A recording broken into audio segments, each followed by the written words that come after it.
Okay, in previous tutorials, we've made enemies which will go up, down, left, right, and we've made enemies which will go in a random movement. In this tutorial, we are going to have an object which is just going to create enemies for us throughout the game.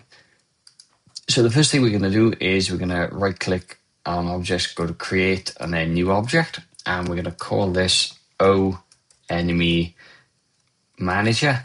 Or you could call it enemy creator. It doesn't really matter as long as you name it something. As you can see, I've named it there quite clearly. We're then going to put this into the room. What I'm going to do is I'm going to position it in the center of the room. Now, the reason I'm putting it in the middle there is because I want all of the enemies to be made from this single point. Now, you don't have to put it there. You could put it pretty much anywhere. But the code that I'm going to use, I want it to be made from the center. Now, if I double click on the enemy manager and let's add a create event.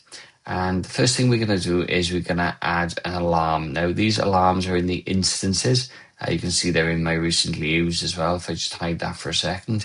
If I drag this in, alarm, we're going to make alarm 0 first.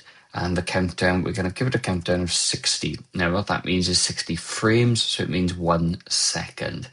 If we then add an event and go to alarm and then alarm 0, what we're then going to do is you're going to look for this button here, which is the instances. It looks like a little light bulb, and we're going to create one of our enemy objects. So my enemies here now are there. And I'm also going to make it relative here. Now, what that means is it makes it relative to where the where the object is, basically where the enemy manager is. If I didn't make it relative and I left it 0, 0, it would be in the top left-hand corner of the game. So if you did want to put a specific coordinate in, when you go into GameMaker, if you hold or hover over any of the room, in the bottom here you have some coordinates. Now, if I say, for example, went here with my mouse, I can see at the bottom there it's 676 by 285. By just adding the object in here and making it relative, it basically means it's going to make it wherever this object is.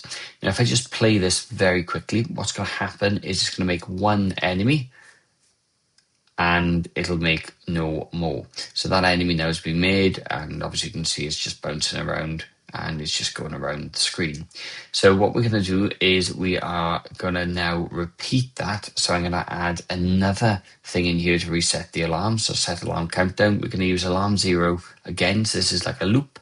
And if I say, for example, 60, what this is going to do is it's going to make one new enemy every 60 frames. In other words, every 1 second. And as you can see, it's probably too many. Now, there is a little problem with this enemy here. It is going through because effectively the way this is, it's not the best way of doing walls. It was a quick way. So I'm just going to make this enemy a solid. It's the quickest way to solve this. If I just play this now again very quickly, you can see now they are still working. They're still making effectively. There we are. They're still making one every second. Now, the downside with this, obviously, one every second is probably a little bit too much. What we can do is we can randomize this number. So instead of being 60, what we could do is random underscore range, and we can open bracket. And what we can then do is we can give it two variables or two numbers. So I can say, right, random range, and we can do something like, say, 180, so every 3 seconds to say 10,000. Now, what that does is it'll pick a random number between that, and every time the alarm is run, you'll see there'll be a slightly different delay between one being made and the next being made. Now, obviously, you can choose your own numbers when you're doing this. I've chosen 180 to 10,000 just as a very quick example, and you can work out then how long that is. But that's effectively how you could make a nice, easy enemy creation randomly.